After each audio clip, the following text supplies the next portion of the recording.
रसखान की खूब पिटाई हुई, खूब पिटाई हुई, खूब मारे उसको। मार खाने के बाद भी रसखान कहे भगवान बांके बिहारी के मंदिर के प्रधान गेट में बैठे रहे। क्यों? क्योंकि मन में उसका लगन है कि मैं ये बालक से मिल के ही जाऊंगा, इस बालक से मिल के ही जाऊंगा, बिना मिले तो मैं बिल्कुल नहीं जाऊंगा, चाहे मेरा प्राण ही क्यों ना निकल जाए।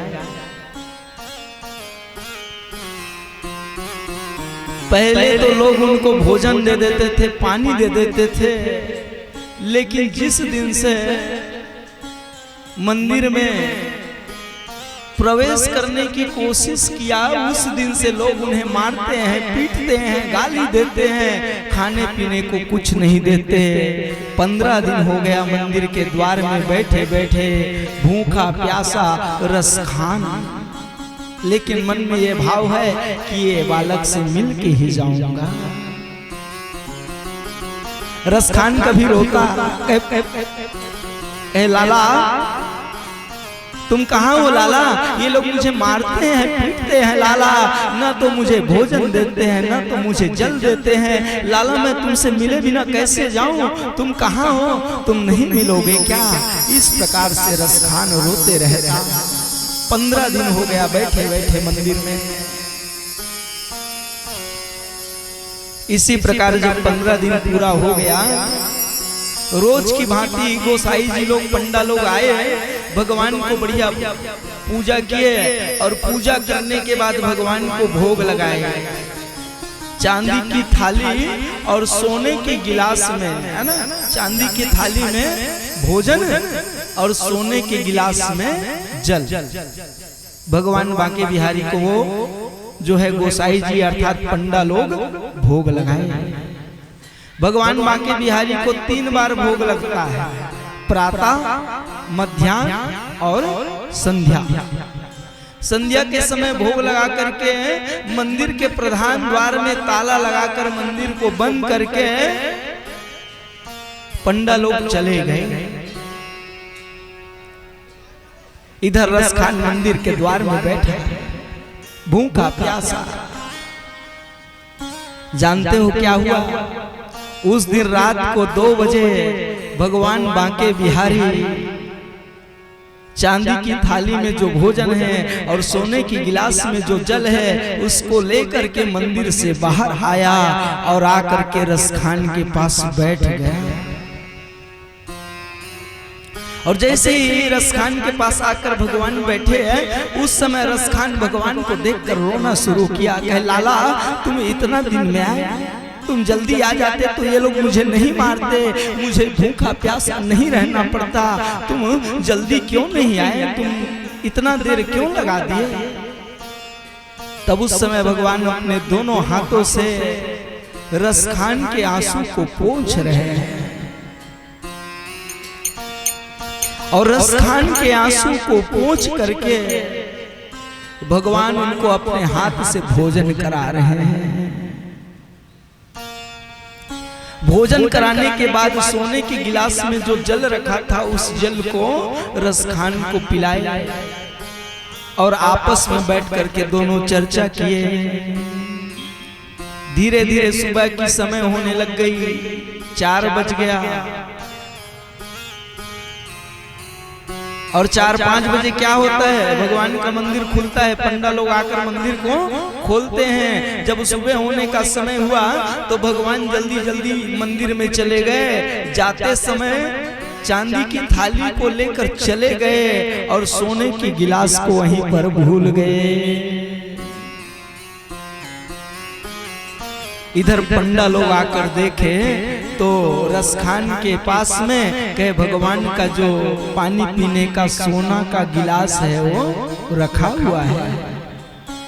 पंडा लोग रसखान को फिर मारना शुरू किए तो उस समय भगवान बांके बिहारी साधु का रूप बना करके आया और आकर के पंडा लोगों को समझा रहे हैं कि भैया आप लोग तो मंदिर में ताला लगा कर जाते हो और चांदी की थाली और सोने का गिलास तो मंदिर के अंदर रहता है, मंदिर में ताला लगा है, तो फिर ये अंदर कैसे जाएगा?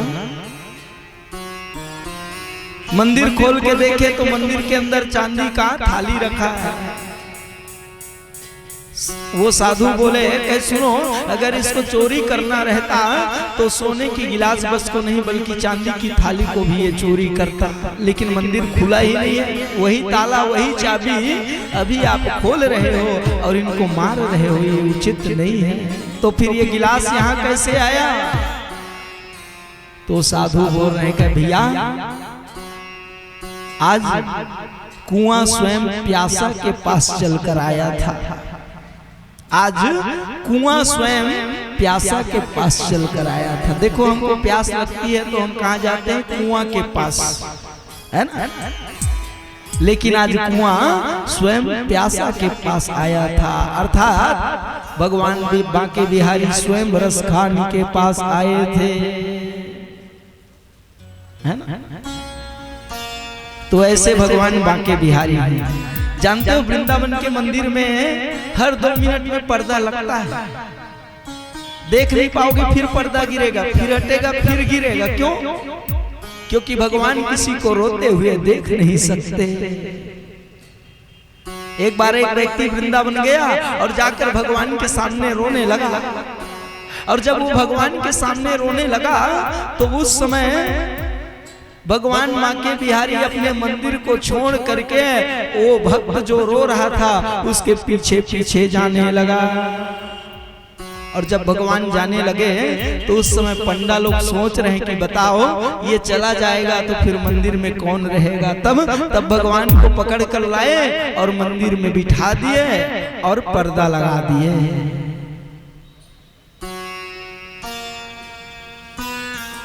क्यों? क्योंकि भगवान किसी को रोते हुए नहीं देख सकते। रोना है तो परमात्मा के सामने रोइए, संसार वालों के सामने रोने का कोई फायदा नहीं है ना? क्योंकि संसार वाले कुछ नहीं करते, बस मजा लेते हैं, हंसते हैं, और भगवान के सामने रो तो भगवान सब कुछ करते हैं। इसलिए वृंदावन के मंदिरों में पर्दा लगा होता है। वृंदावन के जो बांके बिहारी हैं उसके मस्तक में मणि लगा हुआ है, वो मणि किसी को दिखाई दे देना, उस मणि को जो भी देख लेगा कहे वो वृंदावन जाए बिना नहीं रह सकता। ऐसे भगवान बांके बिहारी की महिमा है।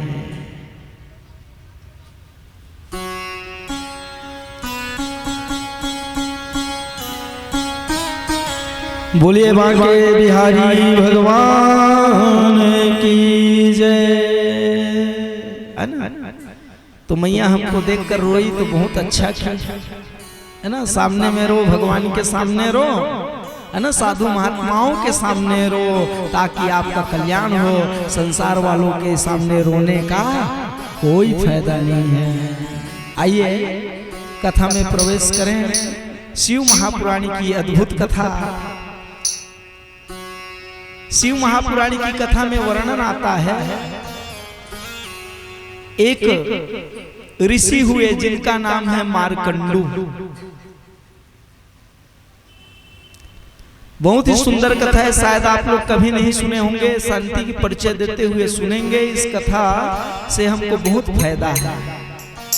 मैं पहले या दूसरे दिन आप लोगों को बोला था कि प्रणाम करना चाहिए, प्रणाम करने का क्या फायदा है, इस कथा में आप रसस्वादन करेंगे।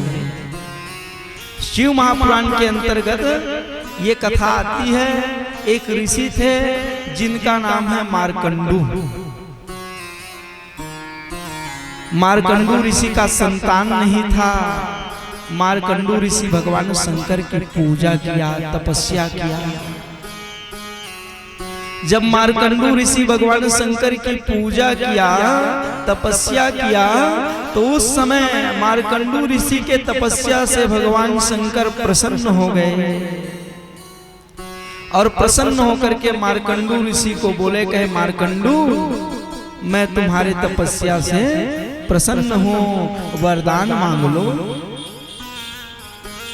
मार्कंडू हाथ जोड़ करके बोले कि प्रभु मुझे पुत्र चाहिए।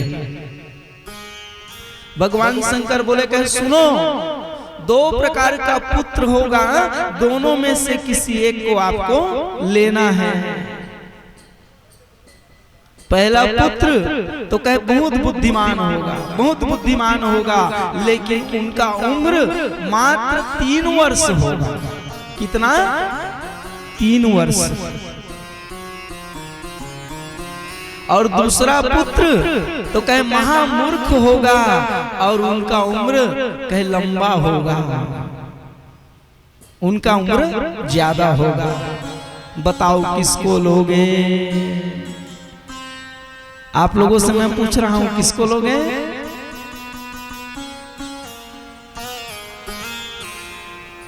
बोलिए ना, किसको लोगे?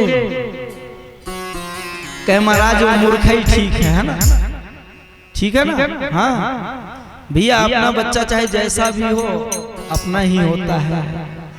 कहते हैं ना, माता पिता लोग छत्तीसगढ़ी में बोलते हैं ना, हमार लड़का चाहे मरहा रहे, चाहे पूरा रहे, चाहे कैसनो रहे, कम से कम जियत तो रहे भगवान, कहते हैं ना।